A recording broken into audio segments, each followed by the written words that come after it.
Hi, this is Kendall. In this week's Big Six series, you're gonna need a towel. So just a hand towel will do, so something like this.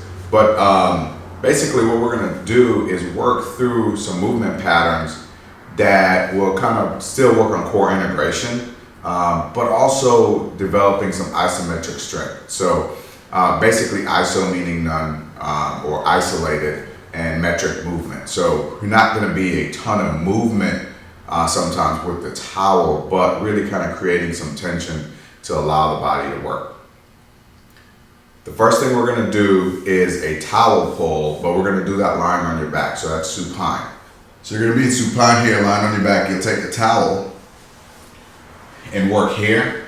If you wanna keep it, let's say you have some low back issues, some stability issues, you're gonna be here. You're not gonna arch your back or necessarily flatten your back too much.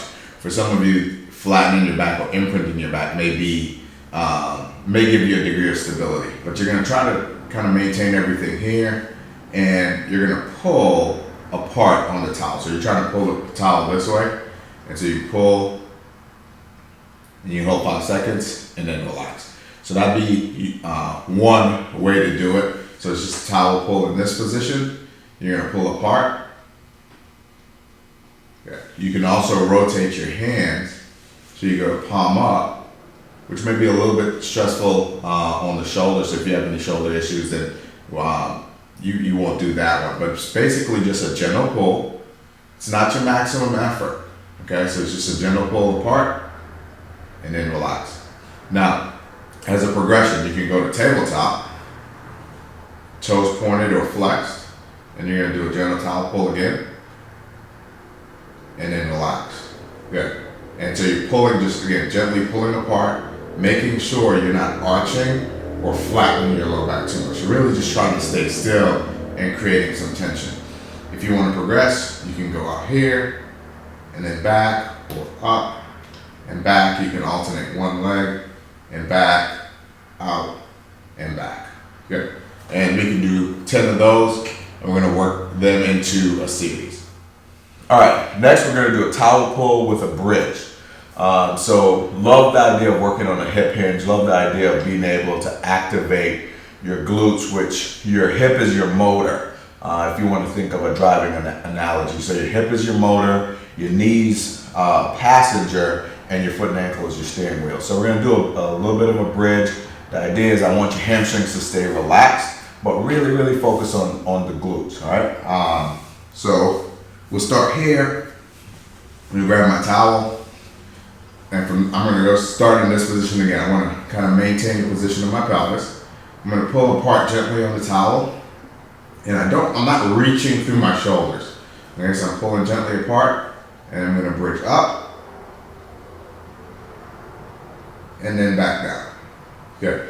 If you wanna make this, I'll do a couple more here. So again, you pull apart on the towel, you're gonna bridge up, really trying to keep the hamstrings relaxed and squeezing the glutes at the top, and then back down. All right, so that's gonna be a flat back bridge. You can also do a variation of this where you do an articulating bridge. I like to call it a peel-off bridge, because the idea is you're peeling a strip of tape off the ground.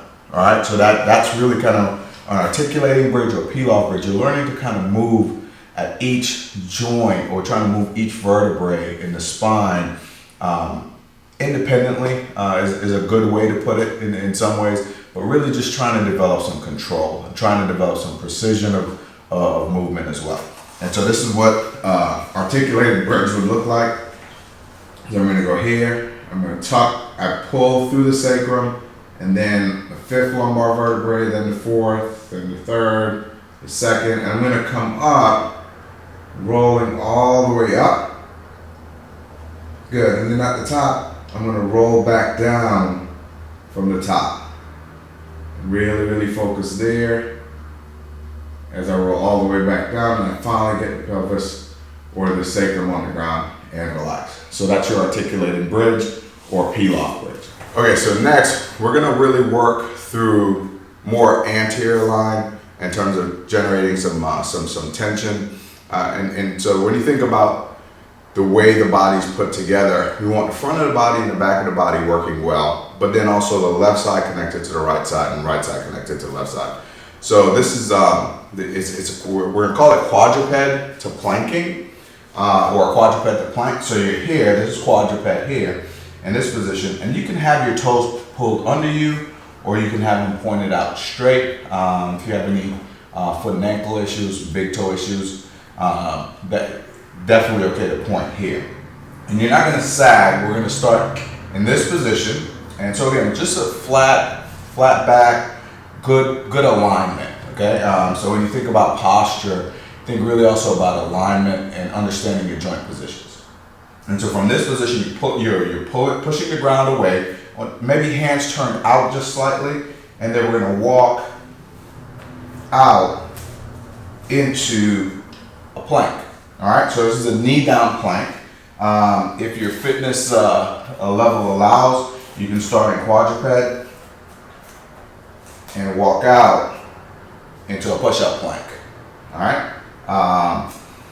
Another option is starting in quadruped. You can walk into plank on elbow, or in this position with the knee up. All right, so you're here. This is also an option. This is also an option. And what you see here is I want the palm down, but I also want you to be loaded under the glenohumeral joint, or under the shoulder joint. You want to have a packed shoulder, and you don't want your head here or here. You want your neck a little bit more packed. So just trying to keep things in line. You can extend from the hip that way. So that's your quadruped to plank. And so whether you go plank on elbows with your knee down, plank on elbows with your knees up, or you go into a push-up position. Again, you can have your knees down in the push-up position, or you can have your knees up. And we're trying to create or maintain some tension, some stiffness between the belt line and the bottom of your rib cage. All right, so we're gonna go half kneeling now. I've got my towel again, and I'll turn to face you, but this half kneeling is gonna be a little bit different. All right, so I'm gonna bring this leg here, all right, and my back foot can be pointed or pulled under me. And then I'm gonna have my front foot just, so this is my half kneeling position. I'm gonna use my towel again to create some tension. And so this gives me a little bit of a hip flexor stretch. All right, I don't want this knee to kick out. I want it to stay fairly straight. I'm gonna start here, and I can start in this position and then press out, but what I'm gonna do actually is press out, pulling apart on the towel, and I'm gonna get a turn, and then I'm gonna come back. All right, so again, stabilizing with my front leg and my back leg. I'm creating some tension because I wanna push away from the ground. I want all my joints to be really aligned, feel like I'm getting pulled through the crown of my head, okay? So again, towel here, I'm gonna pull apart gently, and notice I'm not shrugging my shoulders. Pull apart gently, creating some tension, maintaining that. And I'm gonna rotate through my thoracic spine, really where I feel like I can control that. Moving too much or too far into a range of motions that we don't own isn't a very positive thing. So movement, again, is more of an experience than a task. And you want to challenge yourself, you want to improve your movement, you want to improve your awareness of where your body is, but you don't want to overstress your body. So again, what some of the things that are going to limit this for me, so this should be self-limiting, is going to be the tension I feel at the front of the hip, and then how much thoracic spine mobility I really have. And before we have worked on thoracic spine mobility, so you can actually go back to the Big Six series and work on T-spine rotation, which is helpful. So again, this exercise I'm pulling here, I'm gonna rotate, and then I'll come back square. And you do the same thing on the opposite side. Here, rotate, and back square. Again, so it's small pull apart, and back square. And really be aware or pay attention to the difference you see in mobility side to side to side. Okay, so back in half kneeling, for this next one. And we're gonna maintain this position. This is gonna be a little bit different because we're gonna do a press with ankle mobility, focus. So it's isometric at the top, really trying to maintain some tension, pulling apart on the front line, engaging the back side of the body. But now we're gonna add a little bit of a shift into the ankle. And I'm gonna show you kind of full on, but then I'll turn so you can kind of see a little bit of a different angle in terms of how we do this. So towel again, all right? And you're gonna pull apart and then shift into the front leg and then back. Relax. Pull apart, shift into the front leg and then back. And again, you don't want the knee driving out or driving in. I'm taking your tibia and fibula make this mortise or a joint that looks like this, and your talus sits inside of that joint. So it's a mortar and pestle or pestle just turned upside down. And the talus is wider on the front than it is on the back. So whether you're running, walking, one of the things we lose is dorsiflexion. So dorsiflexion is that move. It's the toe coming closer to the shin. And so in doing this, the idea is that you're gonna create some mobility in the ankle. So whether you're a runner or a tennis player, or you just value moving well,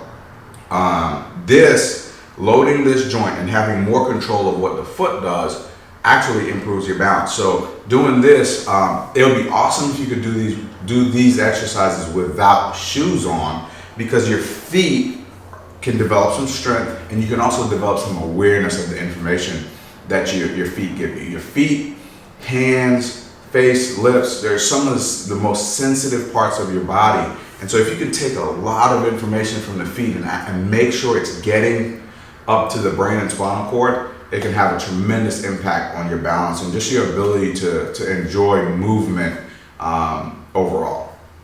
So I'm going to show you from the other side. Bring this leg here. So I have my right leg forward. I'm loaded. I want to feel like I understand, or I've got a good awareness along the front of my foot and then through my heel. So almost like a triangle. So my right leg forward, left knee down. I'm nice and tall. I'm going to stay here, and so I can start, again, I can start here, I can press out, and then I can shift into that ankle. Pull back here. And let's just add that. So this, start here, I'm pulling apart, press out, shift, pull back, here. Press out, shift, pull back, there. All right, so that's press out with a little bit of some ankle mobility work there, just building some awareness and allowing you to make some progressive steps to improving your overall mobility. Okay, here's our final position, standing. We're still going to use our trusty towel, and I'm going to show you kind of full on first, and then I'll change positions a bit so you can see this from a different angle. And so the first thing we're going to think about is if I pronate or I drop my heel, my instep in, my knees are going to drive in, my hips are going to drive in. That's a very closed position. If I supinate or lift my arches, my hips open up, my knees are better aligned, and then I have the full use of my foot. So I have enough stiffness in the foot to be able to do whatever it is I want to do. So towel here, feet shoulder width apart, try to get really good alignment, not forward here, not hyperextended. We're going to pull apart on the towel a little bit, press away, and then pull back. Press away and pull back. Now I want to feel like I'm grounded. I know what's happening in my feet. So pulling apart on the towel, press, and then pull, press, and then pull. I can go into a split step here, which is similar to grabbing a door and open it, or pushing something closed. Split step. Again, towel, I'm pulling away on the towel. I press away, pull back, press away, pull back. I can swap feet, so my left leg is forward now. Press away, pull back, press away, pull back. And I'm creating tension. I'm pulling apart on the front side of my body while trying to pull the back side of my body together a little bit. It's going to help with my breathing, also helps with my movement efficiency. I'll turn sideways a bit, and and I'll start, again, feet just shoulder width apart, and look at what happens to my posture if I really pronate my feet. All right, so I just lose some height. I gain some height. All right, so from this position again, press away, pull back, press away, pull back. My head's not forward. I'm really kind of more aligned. There. All right. Now, I'm going to put my right foot forward, press away, pull back, press away, pull back. Left foot forward, similar thing. Press away, pull back, press away, pull back. And I can increase the tension on this towel a bit, which will create a little bit more stiffness. Now, if you wanted to progress this, if the split step and kind of square stance was a little too easy, you can start in a split stance, and from that position, all right, so left foot forward, press, swap feet, pull back. Press, swap feet, pull back. Press, swap feet, pull back. And that's a little bit of a challenge. Again, you can keep going with the challenges where you're pulling here and you can add a march to this. All right, you can go into a split step and come up on your toes and back, swap feet, come up on your toes and back. All right, so ran through starting lying on your back to being on all fours to half kneeling to standing. From a progression standpoint, those are the things that we did from birth to 3. So as we mastered movement, we also mastered those positions.